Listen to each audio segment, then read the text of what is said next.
Assalamualaikum warahmatullahi wabarakatuh. Sebentar lagi kita akan mengikuti ujian promosi doktor atas nama Sulfan SVI MAG. Bagi para pemirsa yang berbahagia, jangan lupa subscribe, like, and share. Sekali lagi, jangan lupa subscribe, like, and share.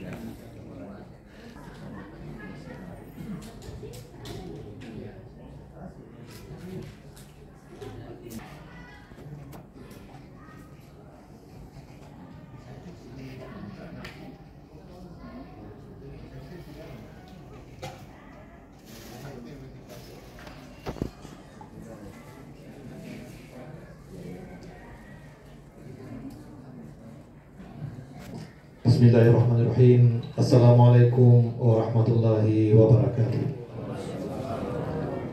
Alhamdulillahirabbil alamin. Wassalatu wassalamu ala habibina wa maulana Muhammad wa ala alihi wa sahbihi ajma'in wa ba'du. Yang kami muliakan, yang terhormat Dewan Munakis, promotor dan penguji, yang kami hormati keluarga besar UIN Alauddin Makassar, yang berbahagia Promoventus, seluruh tamu undangan yang kami muliakan. Pada hari ini akan diselenggarakan ujian promosi doktor sebagai berikut. Nama Sulfan, tempat tanggal lahir Nunggi 17 Mei 1993, NIM 80100319036, konsentrasi pemikiran Islam. Pekerjaan dosen tetap STAI Al-Furqan Makassar. Pendidikan sarjana pada UIN Alauddin Makassar, program studi filsafat agama, Fakultas Usuluddin dan Filsafat tahun 2015. Magister pada pasca sarjana Universitas Islam Negeri Alauddin Makassar, program studi pemikiran Islam tahun 2018. Program doktor pada pasca sarjana UIN Alauddin Makassar, Prodi Dirasa Islamiyah, konsentrasi pemikiran Islam tahun 2019 sampai sekarang. Peserta sidang yang saya hormati, dengan mengucapkan Bismillahirrahmanirrahim dan salawat kepada baginda Rasulullah SAW. Sidang ujian promosi doktor secara resmi saya buka. Promoventus akan mempertahankan disertasi dengan judul Kepemimpinan Politik Berbasis Tasawuf Martabat 7 pada masa Kesultanan Buton, Tinjauan Pemikiran Politik Islam. Para Dewan Penguji dalam sidang ujian ini sebagai berikut: Dr. Haji Andi Adrus LCMA, Asosiat Profesor dalam bidang pemikiran Islam pada Fakultas Usuluddin dan Filsafat UIN Alauddin Makassar. Yang Mulia Dr. Ahmad Muhammad MSc, Asosiat Profesor dalam bidang ilmu sosiologi di Universitas Hasanuddin Makassar. Beliau adalah penguji Instagram. Terima kasih. Yang Mulia Profesor Dr. Haji Musafir Pabari MSc, Profesor dalam bidang ilmu sosiologi pada Fakultas Usuluddin dan Filsafat UIN Alauddin Makassar. Beliau adalah Rektor UIN Alauddin Makassar pada masanya. Yang Mulia Profesor Dr. Mahmudin MAG, Profesor dalam bidang ilmu pemikiran Islam pada Fakultas Usuluddin dan Filsafat UIN Alauddin Makassar. Yang Mulia Profesor Dr. Muhammad Saleh Tajuddin, Guru Besar dalam bidang ilmu filsafat pada Fakultas Usuluddin dan Filsafat UIN Alauddin Makassar. Yang Mulia Dr. Haji Nurman Said MA, Doktor dalam bidang ilmu filsafat agama pada Fakultas Usuluddin dan Filsafat UIN Alauddin Makassar. Yang Mulia Dr. Haji Parsianur MAG, Doktor dalam bidang ilmu pemikiran Islam pada Fakultas Adab dan Humaniora UIN Alauddin Makassar. Saudara Promoventus disilakan menyampaikan abstrak disertasi dengan tidak membaca naskah. Waktu 10 menit. Disilakan.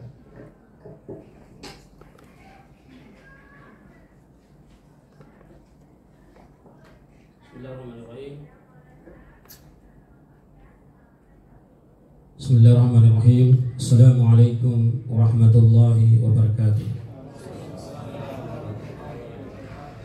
Alhamdulillah alhamdulillah puji syukur atas kehadirat Allah Subhanahu wa taala yang senantiasa memberikan kita punya hari nikmat iman, nikmat Islam, nikmat kesehatan dan kesempatan sehingga alhamdulillah Provendus bisa ujian promosi ini hari. Kemudian alhamdulillah di keluarga saya, keluarga besar saya yang saya banggakan hari yang hadir di tempat yang mulia ini, sekaligus orang tua saya di sini, Profesor Dr. Muhammad Yaumin MHum MA yang saya banggakan hari. Sekaligus yang sehadir undangan hari Pak Dr. Kapten Sabudin MT MER. Kemudian alhamdulillah warga Kompleks Ilma Green, warga Pondok Pak Haji Andi Ilyas ST. Kemudian yang saya banggakan pula kepada istri dan mertua saya. Baik, alhamdulillah judul disertasi yang saya akan promosikan ini hari tentang disertasi ini judulnya Kepemimpinan Politik Berbasis Tasawuf Martabat 7 pada masa Sultan Buton, tinjauan pemikiran politik Islam. Di dalam disertasi ini menjelaskan tentang 3 topik atau masalah. Yang pertama, ya, nilai tasawuf martabat 7 memengaruhi kepemimpinan politik pada masa Kesultanan Buton. Yang kedua, model dan implementasi kepemimpinan politik pada masa Kesultanan Buton. Yang ketiga adalah pengaruh kepemimpinan politik berbasis tasawuf martabat 7 pada masa sekarang di masyarakat Buton.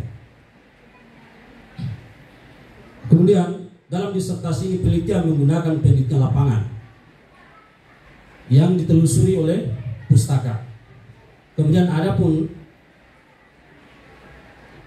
penelitian sendiri itu dia menggunakan konsep wawancara, dokumen wawancara sekaligus dengan tema tersebut. Dan pendekatan yang digunakan oleh Provendus adalah ada 4 pendekatan. Yang pertama pendekatan pemikiran politik Islam. Yang kedua adalah pendekatan filosofis. Yang ketiga adalah pendekatan tasawuf.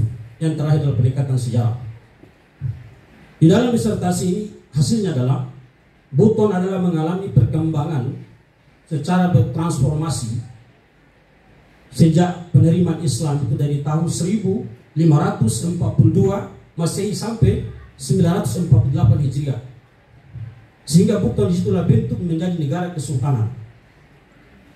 Sehingga di kesultanan itu sendiri melambangkan nilai sosial, kultur dan budaya, yaitu berdasarkan kepemimpinan yang dibawa oleh Nabi dan sahabat. Kemudian dalam disertasi ini adalah menceritakan tentang Sultan Buton. Dan dia menceritakan martabat 7 adalah Sultan Lailangi Dayanu Isanuddin, Sultan keempat yang berbicara tentang bagaimana itu kepemimpinan Buton dalam nilai tasawuf martabat 7 sendiri. Kemudian di dalam Sultan itu sendiri dia sebagai pemimpin ulil amri, pemimpin yang sejati yang melahirkan 2 dimensi, dimensi lahir dan dimensi batin. Jadi Sultan bagaimana yang melahirkan gagasan-gagasan sini kepemimpinan bahwa adanya nilai tasawuf martabat 7 ini sehingga yang mengatur kepemimpinan itu. Karena nilai tasawuf martabat 7 adalah yang paling ideal di masyarakat Buton. Karena Sultan selaku ulil amri, pemimpin atau khalifah di bumi, dia bertugas adalah yang mengatur, mensejahterakan masyarakat Buton pada saat itu.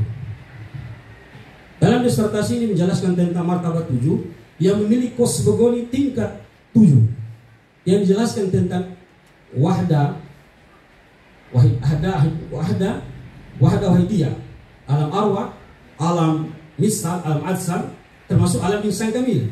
Nah inilah di dalam martabat 7 menggambarkan nilai kepemimpinan di tasawuf martabat 7 ini adalah ada namanya nilai kepemimpinan. Jadi kepemimpinan di Buton dibangun adalah dasar para nabi dan sahabat. Nah, seperti itu. Mungkin itu dari saya sudah sudah.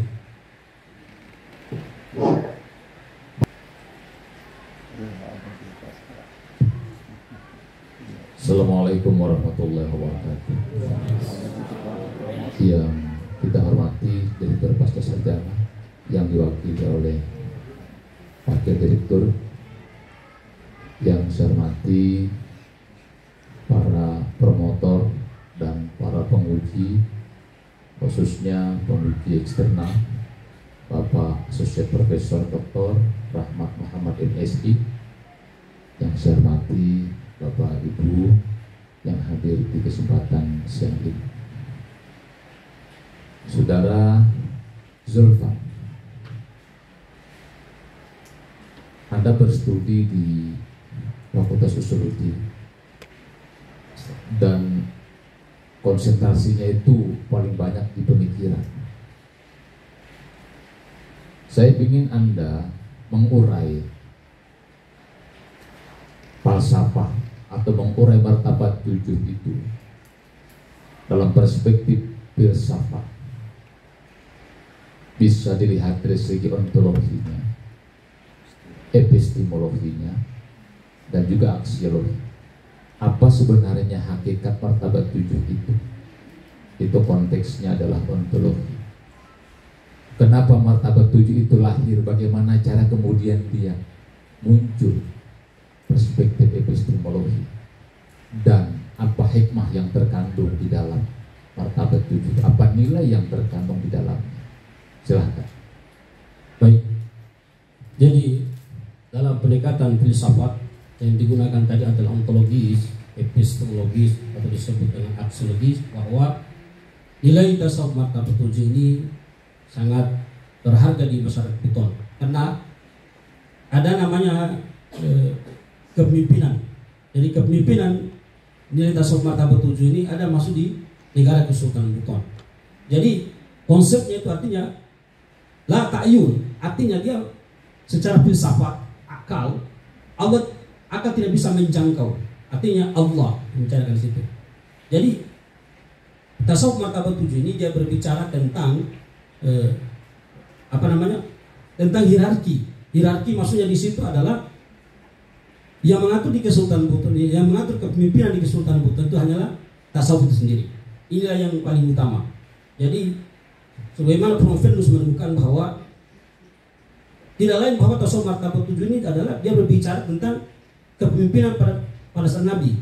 Jadi 4 khalifah lainnya, termasuk Khulafaur Rasyidin. Jadi 4 khalifah. Jadi martabat 7 itu dia berbicara tentang bagaimana konsep kepemimpinan pada Nabi dan sahabat. Kalau begitu martabat 7 ini adalah sistem. Jadi siapapun yang memimpin di kesultanan harus mengikuti sistem ini.